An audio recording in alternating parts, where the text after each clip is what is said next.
Hello guys and welcome back into a new brand video. In this tutorial, I'm going to show you how to hyperlink in Slack. So make sure to watch the video to the end and follow these simple steps. So basically all you will be needing to do is to send a link and it will be automatically hyperlinked. And for example, we can simply go to any channel. I'm just going to choose this one. And from here, we can basically send a link and it will be created as a hyperlink. Otherwise, let's suppose that you want to create a message and you want to make it as a hyperlink. So let's just use something like message or whatever.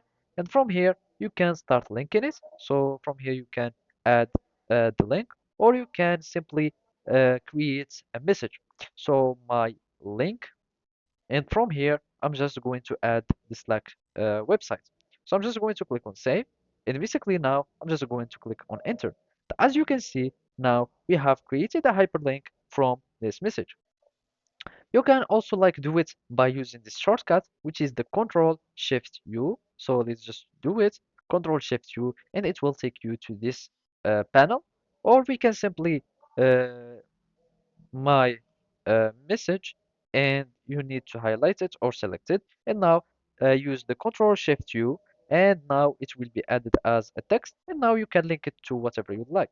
So we want to link it to the slack.com. I'm just going to click on save and now I'm just going to send it. So as you can see, now I have hyperlinked my message. And as you can see, this is how you can simply hyperlink or create any links on your chats or on your channel using uh, Slack. So basically, this is how you can do it. Thank you for watching and see you next time.